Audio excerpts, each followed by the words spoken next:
มื่อเราสวัสดีครับวันนี้มากับช่องกินกับผมเชียร์พออ้วเราเต้างอนเอาเกิดแควก้างนอนก็ซอสอันนี้อย่างเราได้แกงเชียร์มันก็แกงปลาช่อนครับแล้วก็ใส่ลูกอันนี้เขาเรียกว่าอะไรไม่รู้ภาษาไทยซอสอันนี้อย่างถ้าภาษามอญก็จะเป็นลูกอันนี้อย่างเนี่ยแบบเนี้ยเดี๋ยวจะขึ้นภาพให้ดูนะครับเดี๋ยวจะขึ้นรูปให้ดูแกงไว้ใช้แทนมะขามเปียกโอเคมากเลยมันจะออกเปรี้ยวๆครับเชี่ยข้อมกระดาษแล้วก็มีผักที่เหลือจากวันนั้นที่กินขนมจีนไว้เชียร์น้ำมันต่อยให้ใส่หิมตะทีเชียร์กระปอยงวนาวมาเลยครับเดี๋ยวเรามากินข้าวกันเลยครับเพื่อนๆเกลือเชียร์เปิ้ลมือจ้อนเราเต้านุกแรกวิเชียร์กะทิไพเดอร์ไลเดอร์แชร์ไพก็สหอดอยู่นะเราเต้าก่อนจะกินขอเพื่อนๆฝากกดไลค์กดแชร์ช่วยเป็นกำลังใจให้หน่อยนะครับมาเลยครับมากินข้าวด้วยกันครับตอนจะกินก็ล้างมือก่อนเตรียมน้ำล้างมือไว้แล้วมามันจะไม่ได้ออกทุกฤดูนะไอ้ลูกเนี่ยนานๆไม่รู้ว่าน่าจะเป็นฤดูนี้แหละเขาถึงออกเนี่ยแบบเนี้ยซอสอันนี้อย่างแกงกับปลาช่อนอร่อยนะเดินก็แกงนอนแล้วซอสอันนี้อย่างเชียร์อะไรเนี่ยปลาช่อนชิ้นใหญ่ๆเลยครับ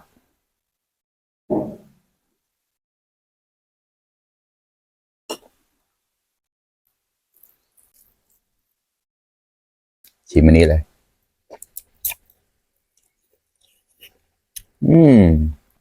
เปรี้ยวแช่มันกันแล้วชิกระป๋องแต่ครับแบบ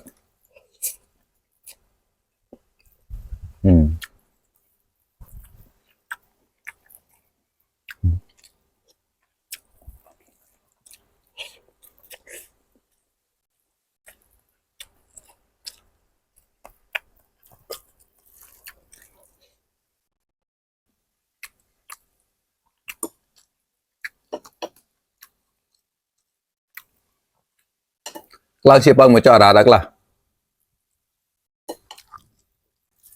วันนี้ไม่มีน้ำพริกงนะรอกมัวเชียร์ก็แขวนนั่นแหละในเนี่ย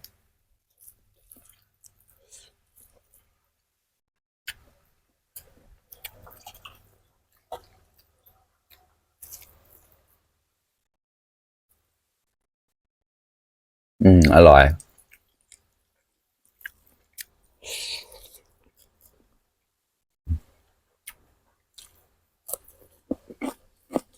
แพงกว่า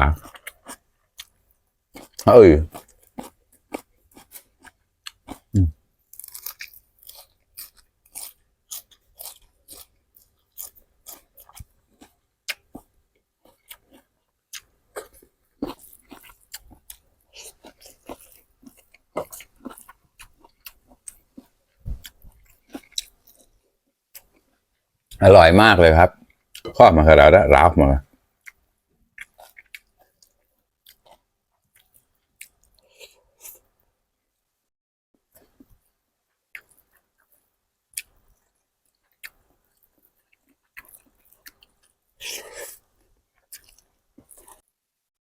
วันนี้กินข้าวในครัวครับเราชิปังตะพาวนะ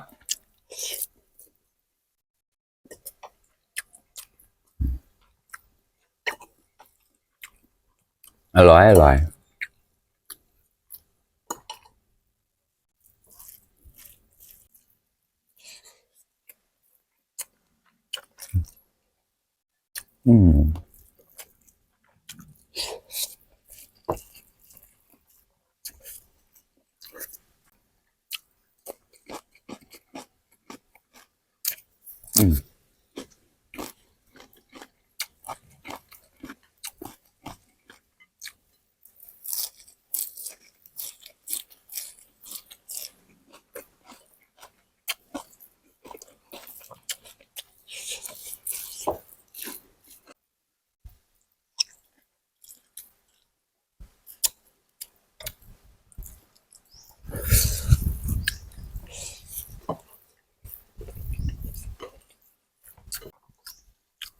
แจกอกเราอย่างนี้นะเรา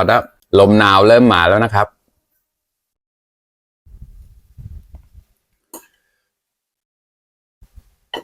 เมื่อคืนนี้ลมแรงมากนะต้ามันแจทอดมาเลยต้ากลัว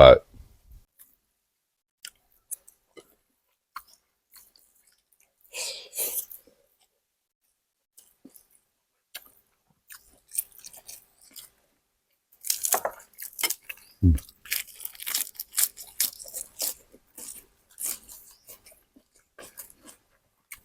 ม่หวาน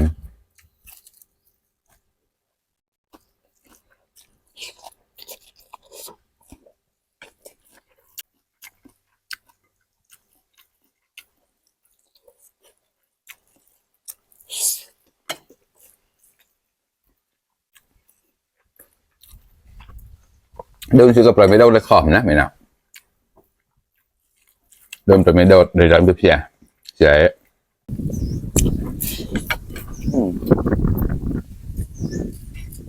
Lùm đèn mátเลย da thọtครับ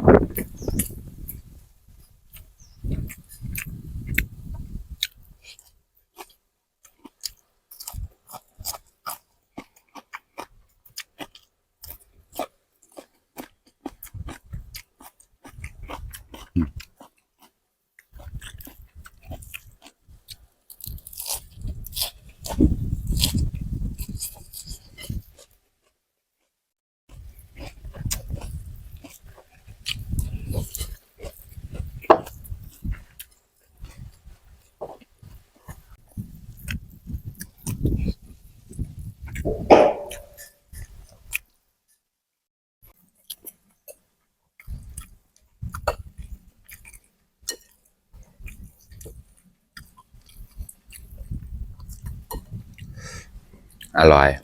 แล้วก็เผ็ดด้วยนะเราอินมาครับ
โอเคครับเพื่อนๆอิ่มไปอีก1 มื้อแล้วครับอร่อยมากเลยครับ